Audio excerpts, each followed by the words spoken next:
गरीब की नीयत। एक गांव में एक दुकान था।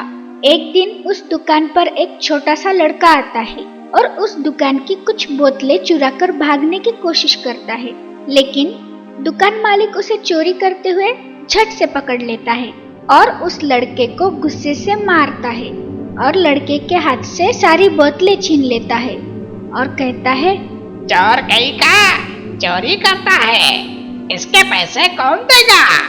रुक, तुझे अभी सबक सिखाता हूँ। ऐसा बोलकर उसे मारने लगता है। तभी ये सब देखकर वहाँ पर सामने के ठेले पर का गजोधर चाय वाला दौड़कर वहाँ पर आता है, जो कि उस दुकान के सामने ही चाय का ठेला लगाकर चाय बेचता है। वो आकर दुकान मालिक से कहता है, साहब, बच्चे को क्यों मार रहे हो? तब वह दुकान मालिक बोलता है, ये लड़का मेरी दुकान से दवाई की बोतलें लेकर भाग रहा था। ये लड़का चोर है। गजोधर समझ जाता है कि उस बच्चे की जरूर कोई मजबूरी होगी, वरना उस पर दवाई की बोतलें चुराने की नौबत नहीं आती थी। तब गजोधर उस बच्चे की तरफ देखता है। उसे उस लड़के पर दया आती है और गजोधर बोलता है, रुको, बच्चे को मत मारो। ऐसा कहकर उस दुकान मालिक को दवाई के पैसे देता है और वो दवाई लेकर लड़के के हाथ में देता है। लड़का गजोधर को देखता है और फिर दवाई लेकर वहां से भाग जाता है। फिर गजोधर अपने चाय के ठेले पर चला जाता है। गजोधर चाय बेचकर अपना और अपने परिवार का गुजारा करता था। वो भी गरीब था, लेकिन जरूरतमंदों की जितनी भी हो सके वो मदद करने की नीयत रखता था। इस तरह कुछ साल बीत जाते हैं। अब गजोधर थोड़ा बूढ़ा हो चुका था। एक दिन अचानक गजोधर चक्कर आकर जमीन पर गिरकर बेहोश हो जाता है। तभी गजोधर का बेटा वहाँ पर दौड़ के आता है और गजोधर को जल्दी से अस्पताल लेकर जाता है। अस्पताल जाकर उसे पता चलता है कि गजोधर का जल्दी से ऑपरेशन करना होगा। गजोधर को बचाने के लिए 5 लाख रुपए की जरूरत पड़ती है। एक दिन में उसे उन पैसों का इंतजाम करना होता है। गजोधर के बेटे को कुछ समझ नहीं आता कि अब क्या करे। वो परेशान होकर रोते हुए वहीं बैठ जाता है। वो सोचता है, मेरे पास तो इतने पैसे नहीं हैं। मेरे पिताजी ने भी आज तक चाय बेचकर जो भी कमाया वो जरूरतमंदों की मदद करने के लिए और दान धर्म में लगा दिया। रात भर सोचते सोचते और रोते हुए गजोधर का बेटा वही अस्पताल में गजोधर के पास सो जाता है। फिर दूसरे दिन सुबह वो उठता है तो उसके पास एक रसीद पड़ी हुई रहती है।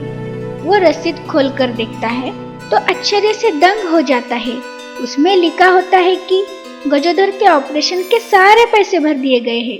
फिर अस्पताल के लोग आकर गजोधर को ऑपरेशन के लिए ले जाते हैं।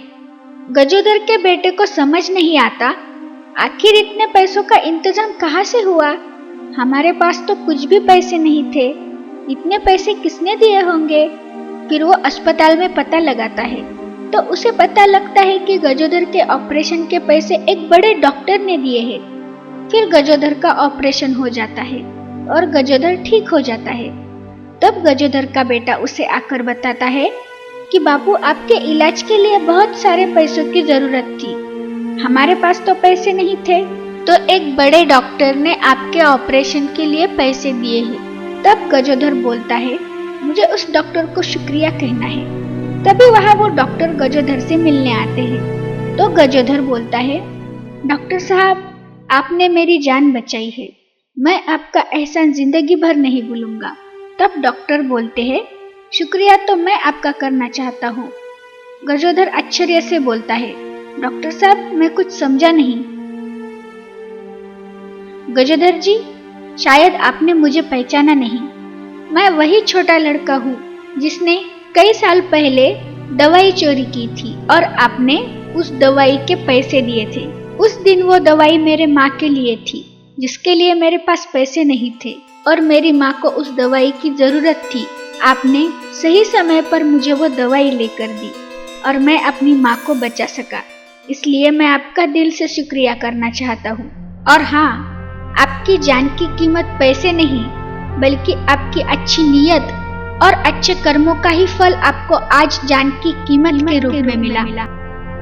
तो दोस्तों, जिंदगी में कभी भी अच्छी नीयत से जरूरतमंद की निस्वार्थ मदद करते रहना। आपके अच्छे कर्मों का फल आपको आज नहीं तो कल किसी न किसी रूप में जरूर मिलेगा। एक छोटू नाम का लड़का दिवाली के दिन कूड़ादान में कुछ खोज रहा था। शायद उसे भूख लगी थी और लोगों ने जो मिठाइयों के डब्बे फेंके थे उसमें वो ढूंढ रहा था कि दिवाली के दिन लोगों ने फेंकी हुई बची कुची मिठाई खाने को मिल जाए, पर शायद उसके नसीब में वो भी नहीं। फिर वो वहाँ से निकल जाता है। फिर छोटू कुछ बच्चों के पास खड़े होकर उन्हें पटाखे फोड़ते हुए देखता है। दूसरे बच्चों को देखकर उसका पटाखे फोड़ने का बड़ा मन कर रहा था, नए नए कपड़े पहनने का, परिवार के साथ दिवाली मनाने का, पर मांगता भी किसे बेचारा, आखिर वो भी तो एक बच्चा ही है।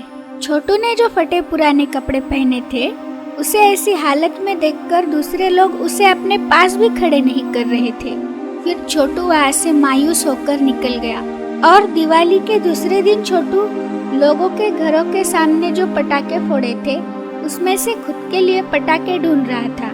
बेचारा करता भी क्या, उसके पास खाने के पैसे नहीं तो वो पटाखे कहाँ से खरीदेगा।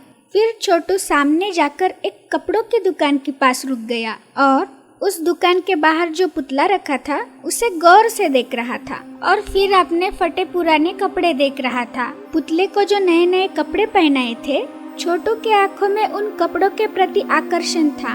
वो मन ही मन सोच रहा था कि काश मैं लड़का ना होकर ये पुतला होता तो शायद आज ये कपड़े मैंने पहने हुए होते।